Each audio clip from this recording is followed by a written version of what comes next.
As an autistic person, I struggle a lot with understanding social cues. And, a lot of people tell me, just follow common sense. But I don't really know what common sense is because of just how I am. That said, I feel like if something would be common sense, if there was ever just one thing that would make sense to just be common sense, it would be if you have the chance not to kill someone, then don't kill them. And yet somehow it's not for a good portion of the country, including federal officials, because they are just choosing to let ICE do exactly that. Kill people, even if there is another way. They're choosing to escalate the situation.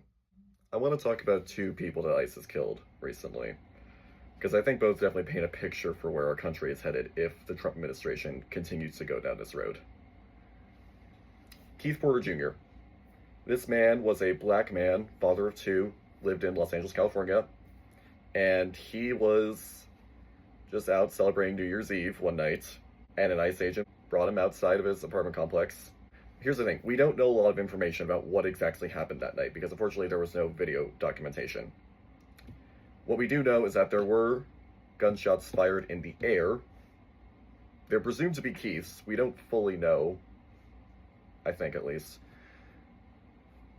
But even then, we have no idea if there was a rifle pointed at the ICE agent. But we do know there was one at Keith Porter Jr.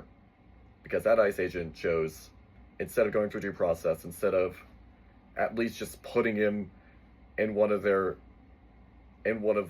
large prisons, which is as bad as that is even, he decides to just point blank shoot him and kill him and deprive two children of their father that night. And this is a black man, no less, right? Like, you'd think after George Floyd, Jacob Blake, you'd think we'd learn not to do this again. And yet it still happens. Probably countless more times than we even know. And the awful thing is, this was about to be swept under the rug, I feel. Because I didn't hear anything about this until after Renee Good. Which just shows just how much this country still has a bias against people of color. And it also shows just how little care our current administration gives to these people, that they hope they go unnoticed like this. And okay, sure, there were shots fired. You could argue that's enough justification. You could. I don't like that you're trying to do that, but you could. But even then, I feel like that's a common enough situation, someone to, threaten by shooting up in the air like that. I feel like that's something, if these officials were, properly trained in, an actual academy or something, they would have the skills to circumvent. But they don't. They can't even pass a fucking open book test. They can't even...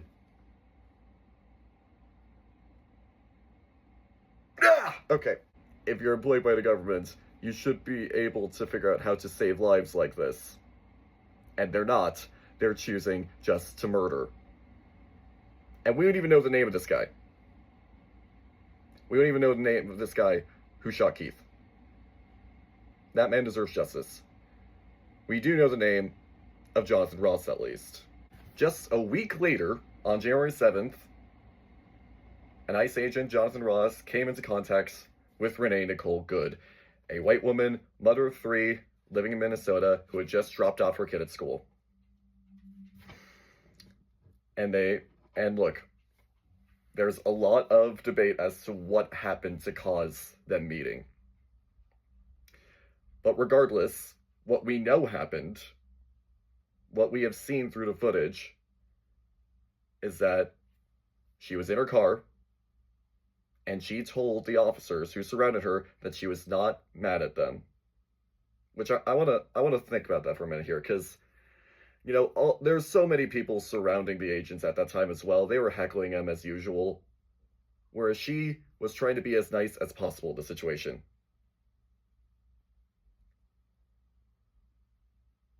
Like, where's the empathy in this world? This woman had so much empathy for people that she likely knew weren't going to be nice to her, and she chose to be the bigger person here.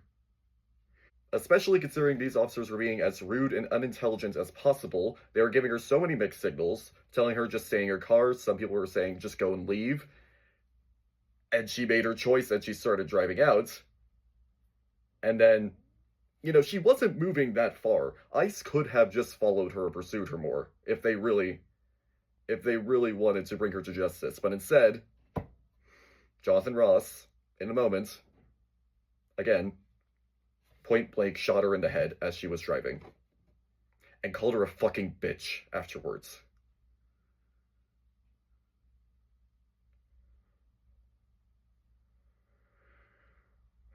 And then they prevented anyone from helping her medically. They prevented any ambulance from coming to help her. They wanted her dead. That's the worst part of this to me. Like, it's one thing, because, like, you stopped her already by shooting her.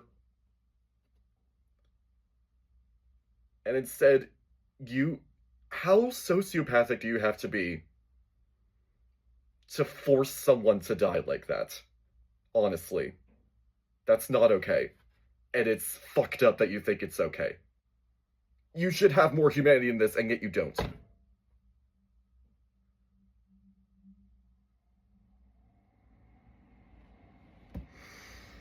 Oh, and the cherry on top of this is federal government. They don't want anyone investigating Jonathan Ross. They don't want anyone looking into the legality of Renee Good's murder. No, no, no, no. No, no, no, no. Instead, they want to put more investigation into Renee's wife, who wasn't even really a part of this whole mess, even. You guys aren't even trying to hide it anymore, are you? You're not even trying to hide that you just want to commit hate crimes everywhere. You really aren't. And that's not good. I thought America was supposed to be a place where people could be free. I thought America was supposed to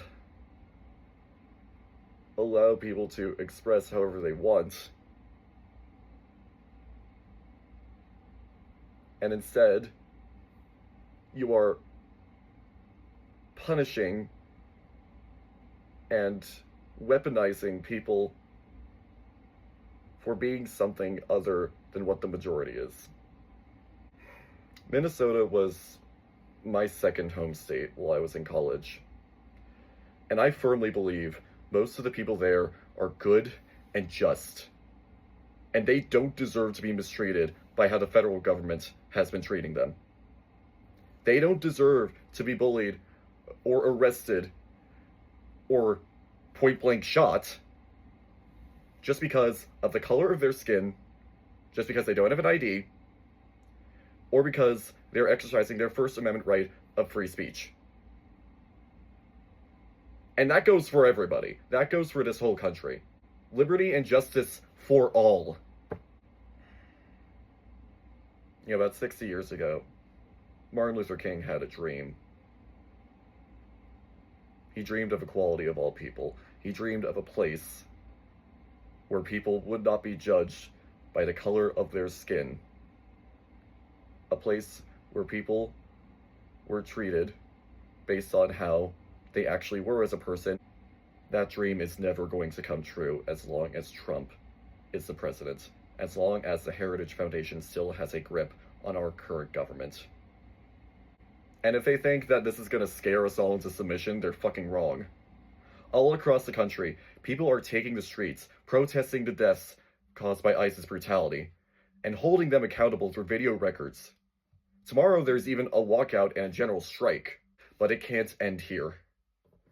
President Trump needs to be impeached right now. He needs to be held accountable for the deaths and detainings of the innocent, as only a fraction of the people ICE takes away are truly dangerous people. Trump doesn't want to get rid of the dangerous people in our country.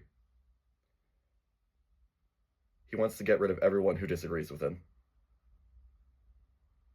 And if you think you're on his side, just wait till you step out of line. Because now we know what happens.